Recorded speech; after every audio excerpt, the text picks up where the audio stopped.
como un cuento, como si uno fuera un niño.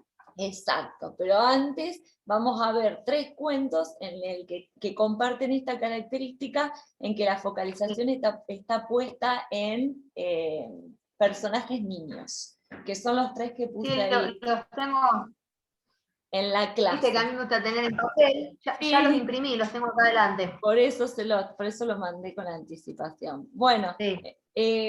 Gerardo me avisó que no se iba a conectar hoy. No me avisó el resto. No sé si se conectará, pero empezamos. Siempre me olvido de separar. Ahí está. Bueno, ahí está. Bueno, presentación de los ensayos. Como somos pocos hoy, nada más, vamos a dejar la socialización y la lectura de los ensayos que escribieron para la clase que viene. Y pasamos directamente al momento 2. Pero igualmente, bueno, en Vanessa y Milagro los ensayos de ustedes ya los tengo. Y me fueron pasando otros, así que la clase que viene, cuando seamos más, ya lo socializamos. Pasamos al momento 2. Hice toda esta síntesis para que nos ubiquemos a ver si algo nos faltaba. En el eje número 1 había ciertos contenidos relacionados a cómo podemos definir la literatura. Hoy me lo saco y veo menos que con los lentes puestos. Tengo mucho reflejo de la ventana. Ah, de la ventana. Sí, ahí la bajo la. A ver, bajo un segundo la.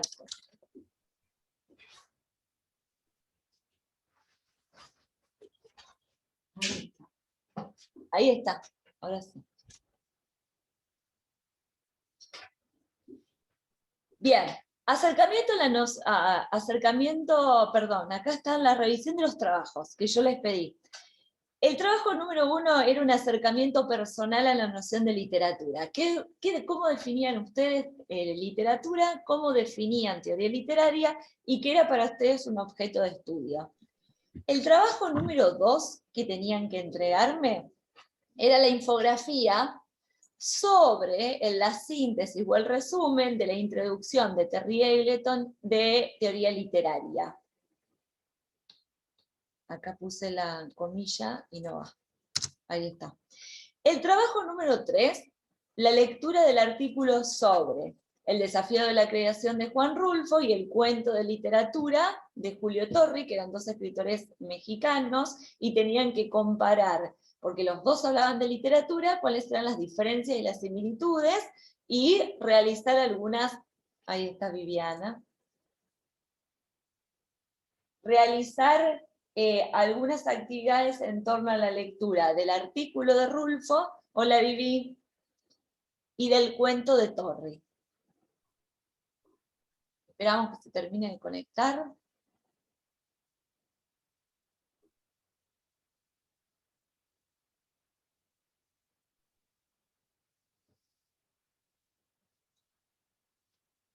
Muy buena, profe, tu remera. Mi remera. Ah, se Me ve encanta. Y sobre todo por los colores que tiene. roja con unas estrellitas en el brazo, nada más blanca. Hermosa. Muy buena. Vivi, ¿cómo estás?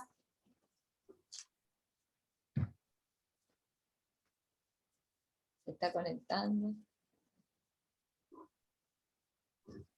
¿Nos escuchás? ¿Bien, Vivi?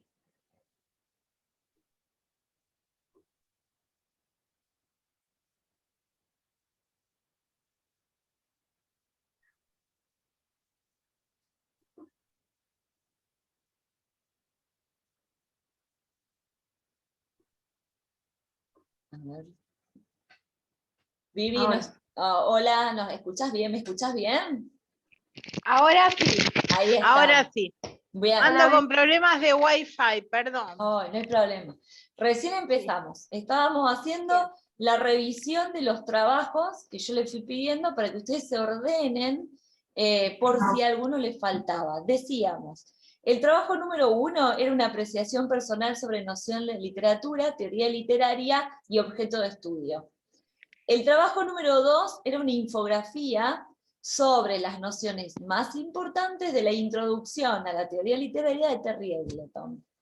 El trabajo número 3 consistió en hacer una lectura del Desafío de la Creación de Juan Rulfo y del cuento Literatura de Julio Torri, compararlos, ambos textos, y realizar algunas actividades de lectura que yo les había propuesto en torno al artículo y en torno al cuento de literatura.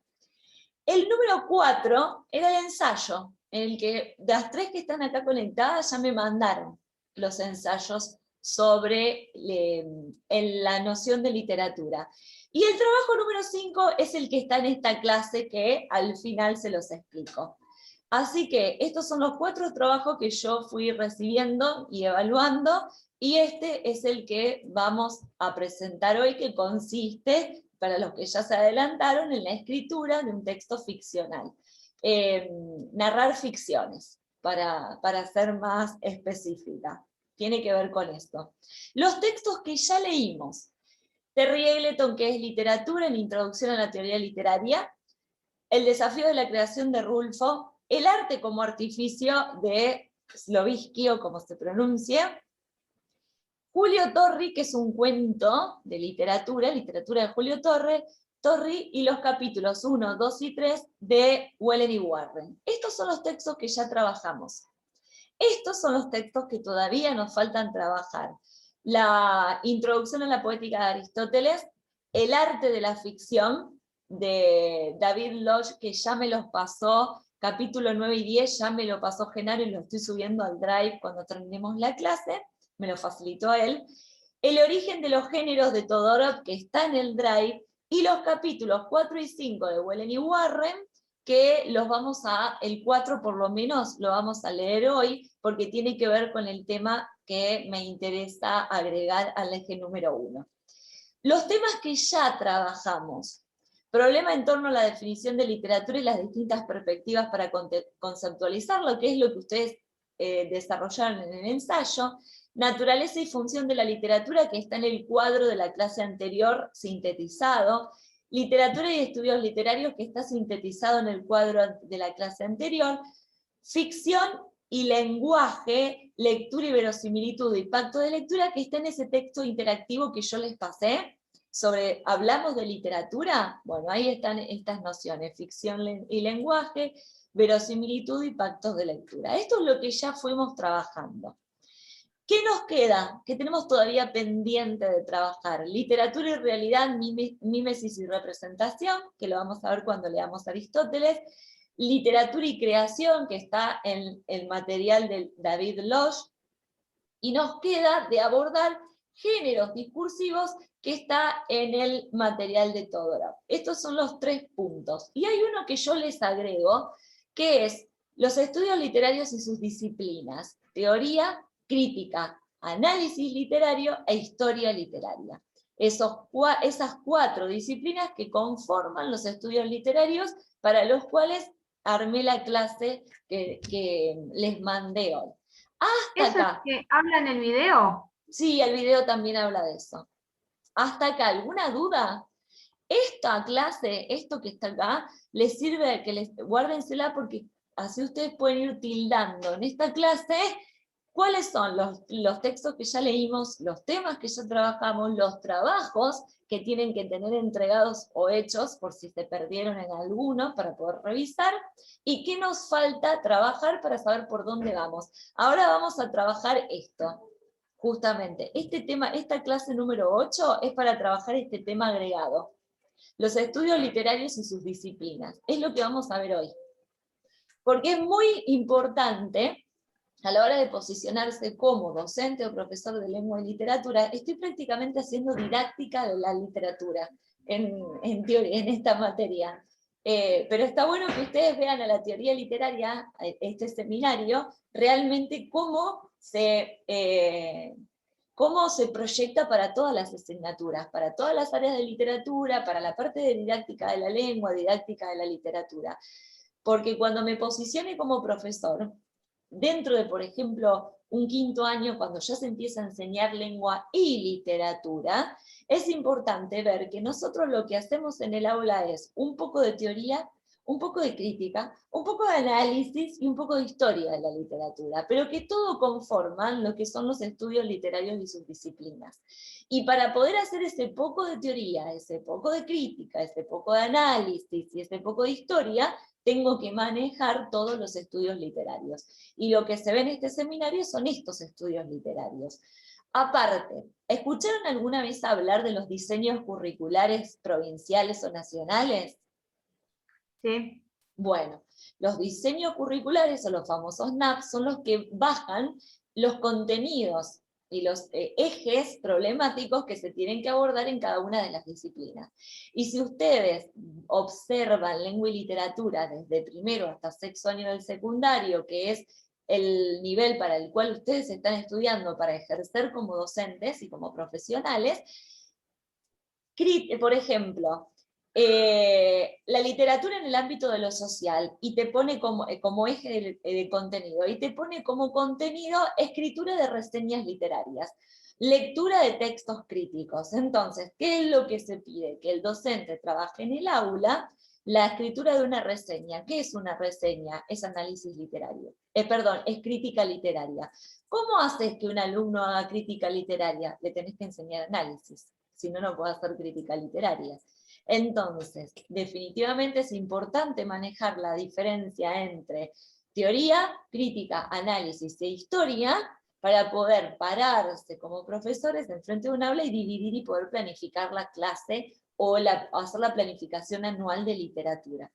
Esto tiene que ver un poco con el cómo enseñar el objeto de estudio, que es literatura. El qué voy a enseñar y el cómo lo voy a enseñar van de la mano. Eso no lo tienen que separar nunca. Ustedes piensen las materias pedagógicas siempre de la mano de las materias específicas, juntas, porque es qué voy a enseñar y cómo lo voy a enseñar. Así que yo no lo había sacado y después me estuve revisando toda esta semana y dije, no, bueno, voy a poner este tema agregado. ¿Alguna duda hasta acá? ¿Voy muy rápido? ¿Venimos No. bien? Bien. No, sí, bien. Bien, bien, se entiende. Temas de trabajo, los estudios literarios y sus disciplinas. Esto es lo que vamos a trabajar hoy, clase número 8, ya estamos en la clase número 8, entrando al mes de junio, o sea que vuela el año. Hay un enlace que les puse a YouTube, el video dura unos 10 minutos, no es personal. Entre los que estuve buscando encontré este, que es la clase 4 de un curso de teoría literaria, en la que se abordan muchos temas. No sé si tuvieron tiempo de cliquearlo arriba, o no. Yo le pegué una ojeadita más, pero poquito. No, igual arranca hablando desde la poética de Aristóteles, que nosotros la vamos a leer en Introducción a la Poética de Aristóteles, justamente para ver literatura, mímesis, representación, y algo ya hemos hablado porque yo les hablé de catarsis, de la función de la literatura, o de que siempre se sostuvo que la literatura debía servir para liberar las emociones, y en la clase pasada nos preguntamos, ¿liberar las emociones o generar emociones? Y los tres cuentos que están elegidos para la clase de hoy, para que puedan hacer ustedes después las prácticas de lectura, son justamente cuentos que ponen en jaque esta pregunta. Esos cuentos que vamos a leer, vamos a pensar, ¿liberan emociones o generan un montón de emociones? Bueno, por ahí vamos. Este video empieza justamente desde ese punto de la teoría de Aristóteles, y va avanzando en 10 minutos de explicación en torno a las disciplinas literarias. Si hacemos tiempo en la clase de hoy lo vemos, si no yo ya se los dejo como un video, una visualización sugerida sobre este tema. Y ahora sí, esto sí lo vamos a leer, disciplinas literarias. Este es un material de Daniel Vázquez, que yo les hice una captura de pantalla y se los puse directamente acá. Estudios de la literatura, y sí se los voy a explicar. La literatura o el conjunto de disciplinas que se consideran estudios literarios son 4. En primer lugar, la crítica literaria. Y elegí este material porque está muy concreto. ¿Qué es la crítica literaria? Es el estudio, la descripción y valoración de las obras literarias de manera individual. Esperen que lo agrando un poquito.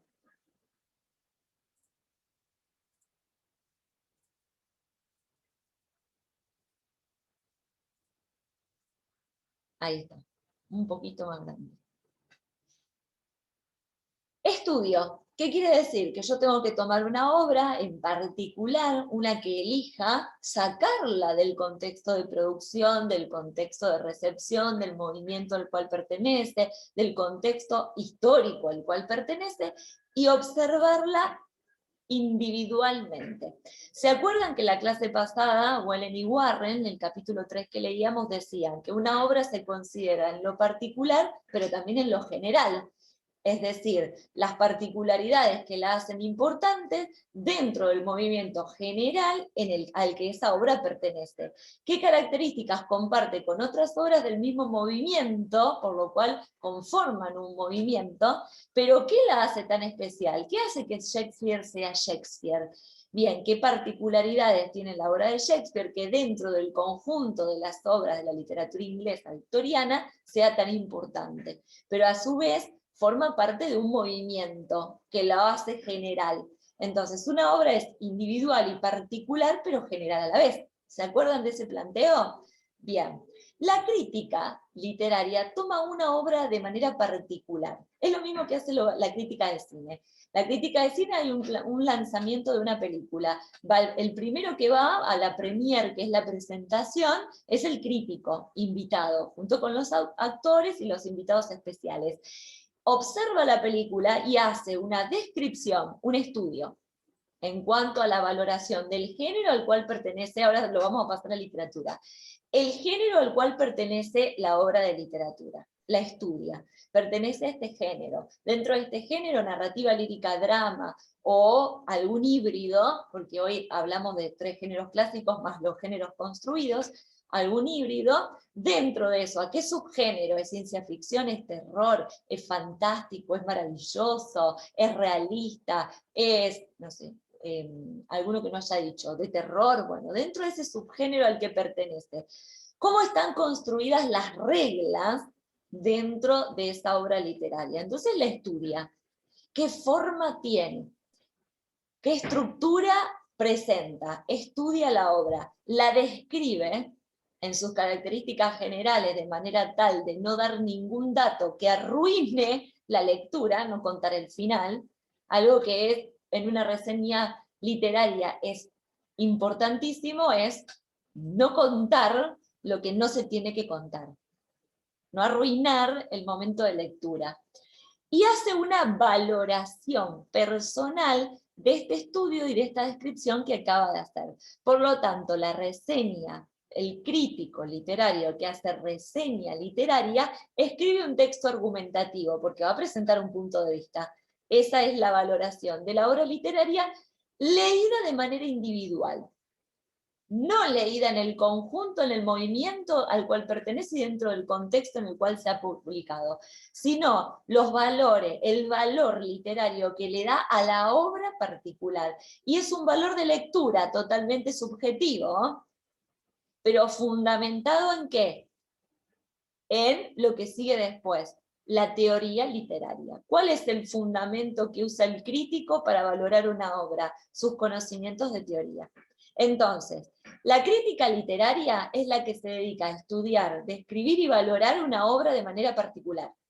Es una actividad analítica porque analiza. ¿Y qué quiere decir que es una actividad de mediación? Es la lectura de un crítico, es el comentario de la lectura de un crítico. O sea, hay una actividad mediada. Yo abro el diario y me voy a las reseñas literarias a ver qué obra de literatura estaría buena leer para este fin de semana. Y yo leo las valoraciones. ¿Qué leo? La mediación de alguien, lo que alguien me dice sobre esa obra. No estoy leyendo la obra directamente. En el medio hay un crítico, por eso dice mediación. ¿Me expliqué? ¿Voy muy rápido? Avísenme. No, se entiende. Bien. Pero cualquiera puede hacer crítica literaria, cualquiera que maneje algunas nociones de teoría literaria. Entonces, la teoría literaria provee a la crítica de los conceptos generales, de las categorías, para que el crítico pueda hacer la valoración. Géneros literarios, la forma de la obra, el contenido, el nivel de la historia, el nivel del relato, la duración, los saltos en el tiempo, que vendrían a ser analepsis y prolepsis, tal vez estas palabras les suenen a los que están recursando, el tipo de narrador, la focalización, esos conceptos generales. Hay obras que son muy, pero muy buenas porque están construidas desde una focalización excelente, y son las 3 obras que les propongo hoy para leer como los 3 cuentos. Tienen una característica particular en el foco.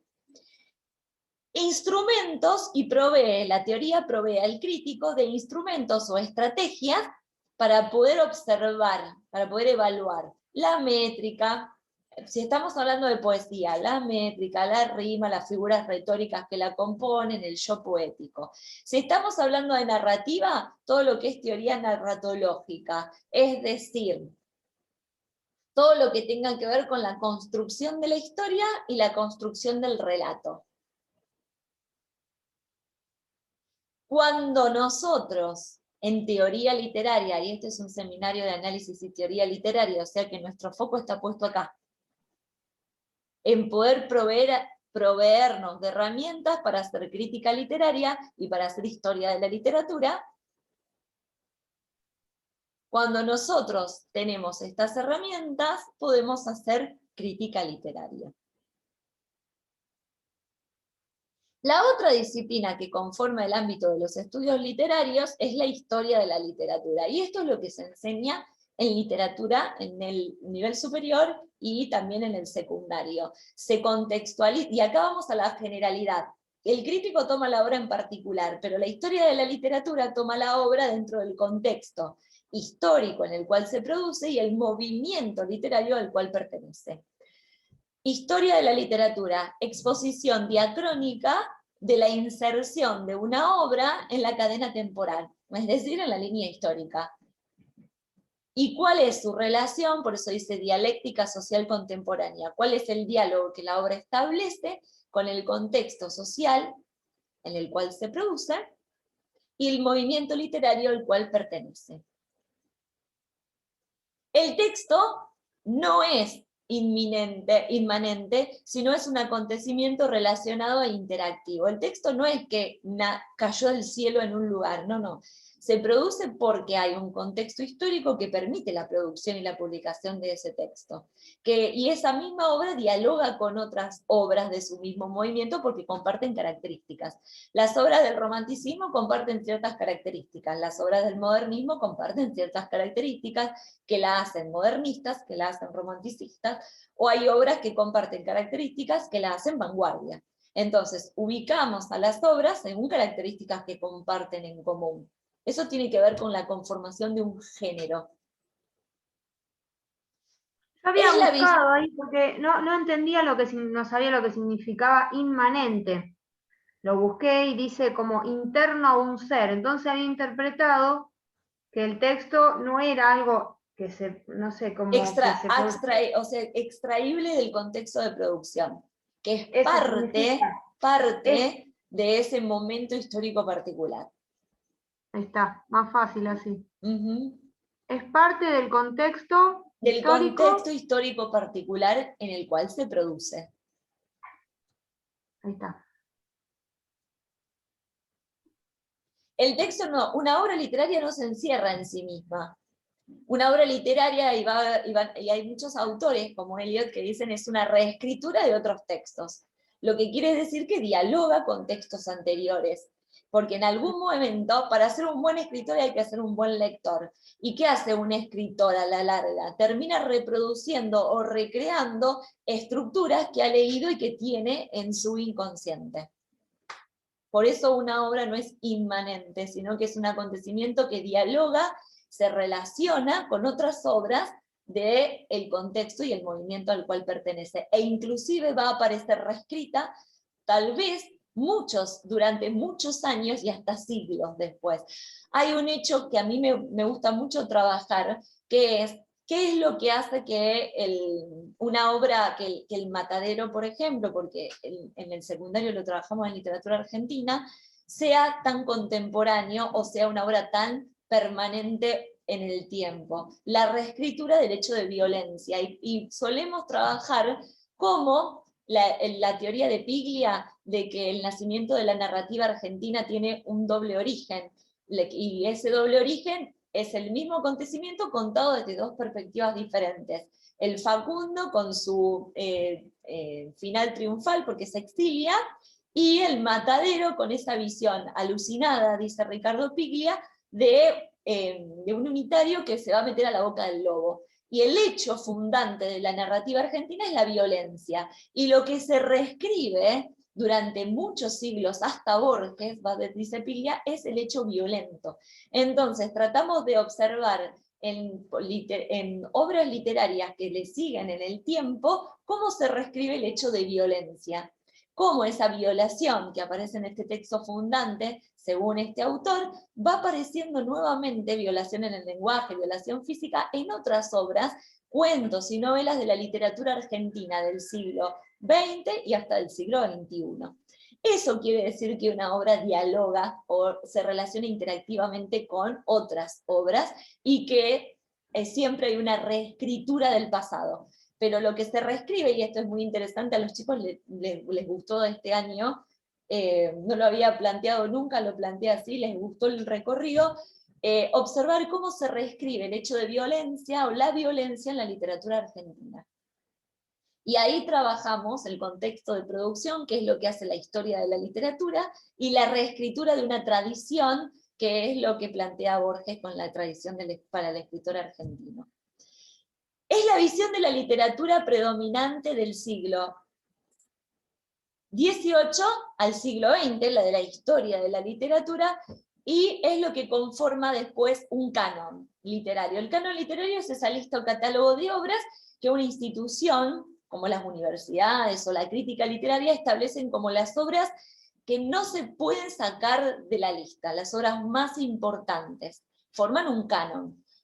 Bueno, la historia literaria justamente sirve para marcar cuáles son esas obras imprescindibles de lectura, o es decir, que no se pueden borrar de la lista de lectura, y ahí se arma este catálogo de obras importantes. Si ustedes tuvieran que decir... Sí. En el canon es uno solo y ahí están todas las obras de, digamos, sean argentina, española, como sean, o hay un canon por tipo de literatura. No sé si me expliqué con lo que quise decir. Hay un canon de literatura universal, que vos vas a encontrar los grandes éxitos de la literatura universal o las obras imprescindibles de la literatura universal. Hay un canon de la literatura nacional, hay un canon después dentro de la nación de lo que es la literatura regional. Después está el canon de las universidades, o sea, cuando vos pasás por la universidad, ¿qué obras literarias son aquellas que son imprescindibles de lectura según cada profesor que dé la cátedra? Está en el nivel en que nosotros estamos acá cursando, cuál es el canon de cada obra de literatura que elige la profesora que está a cargo. A la larga, un profesor siempre elige el canon de literatura, por ejemplo, en el secundario elegimos según cuáles son las obras más importantes que se presentan en la crítica y en las universidades, pero a la larga termina siendo la elección de la crítica. El que hace crítica termina imponiendo cuáles son las obras más importantes para leer. Y hay muchas obras que mucho tiempo estuvieron fuera de los cánones y que realmente son imprescindibles de lectura. La literatura policial estuvo fuera del canon de la literatura hasta que aparece Edgar Allan Poe, y la pone dentro, y la revaloriza o la resignifica como género literario mayor y no como género literario marginal. Pero si uno estudia la historia del policial, o la literatura gótica, o la literatura de terror, muchos años estuvo la literatura de terror fuera de los cánones literarios. Drácula, leído en una universidad, o leído en un instituto de formación docente, prácticamente no estuvo mucho tiempo fuera. Frankenstein. ese Sí, tipo de obras. ese justo el que elegí para la bitácora de teoría del primer año, y, estaba entre Drácula y Frankenstein, y como fui a la biblioteca, no estaba Drácula, elegí Frankenstein. O sea, me encantó, está muy bueno. Al Bueno, margen, ¿no? De la pero opinión, estuvo ¿no? mucho tiempo fuera de los cánones de obras importantes. Y cuando ustedes lean canon, hay canon de lectura en en todo. Por ejemplo, vas a estudiar física y tenés un canon de lectura, que son las obras que el profesor establece como obligatorias y opcionales de lectura para la cátedra. Un canon Claro. es un catálogo. Dentro de la literatura, dentro de cualquier disciplina, marcado o seleccionado por la crítica y marcado dentro de una historia.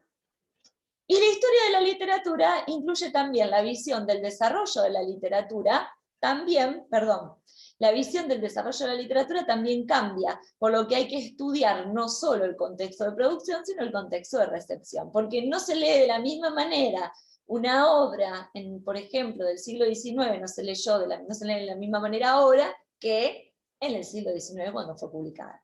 Entonces, hay una historia de la obra en el momento en que se produce, y hay una historia de la obra 2 siglos después de cómo se lee, por ejemplo. Y acá podemos volver a las literaturas marginales. Cuando la literatura marginal, la de folletines, lo que Carlos Gamerros llama el misterio de la mala literatura, lo que en el siglo XX se llama el camp, que es el placer por leer géneros inferiores. Bueno, cuando esos géneros inferiores eran publicados como géneros inferiores, se leían de una manera. Y hoy, dentro del canon de la literatura, se leen de otra manera. Entonces, la historia de la literatura también abarca esa lectura contemporánea de una obra, o lectura contextualizada en un momento posterior de la producción. ¿Me voy explicando? Sí.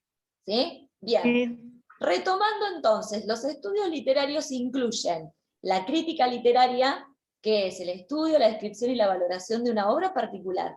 La teoría, que es la que provee de elementos para poder hacer una crítica. La historia, que también provee de elementos para hacer crítica, pero es lo que nos permite a nosotros ordenar cronológicamente los movimientos literarios y las obras dentro de esos movimientos, así que no lo vemos en particular, sino que la vemos en forma general. Y la parte de la literatura, lo que se llama literatura comparada. ¿Por qué? Cuestiones metodológicas, acá, literatura comparada. Muchas veces, para enseñar literatura, para hacer crítica y para analizarla desde el punto de vista de la teoría, aparece lo que muchos estudiosos hacen en torno a comparaciones. Y acá va. Se podría considerar, acá, relaciones entre 2 o más literaturas, influencia, recepción, traducción. Ejemplo, ¿cómo influyó en la obra de Juan José Saer, que es un escritor argentino, la obra de Fulner?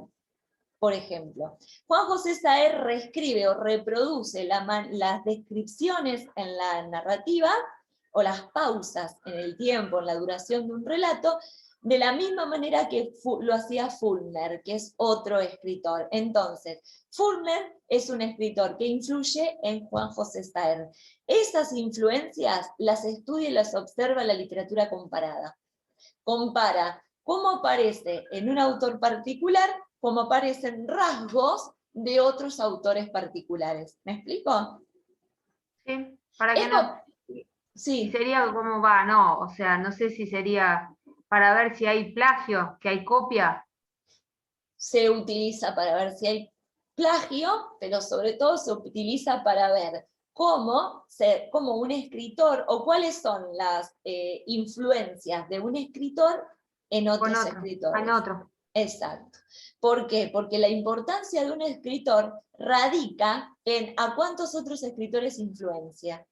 Y lo que hace permanente a una obra tiene que ver con cuántas veces aparece reescrita en obras posteriores. O sea, hay obras que son muy importantes porque su temática aparece reescrita muchísimas veces en otras obras. La subjetividad del tiempo.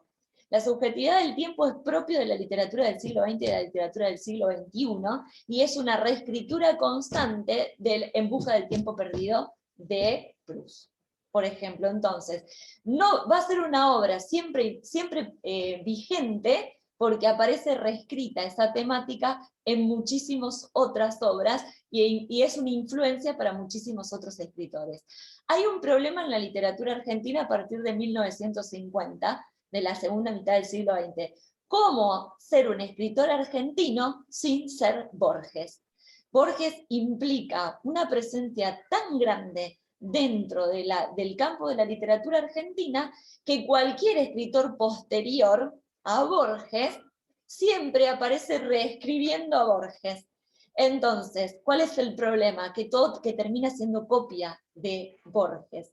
Y en realidad lo que tenemos que ver es cómo Borges ha influenciado a una generación muy grande de escritores posteriores a él.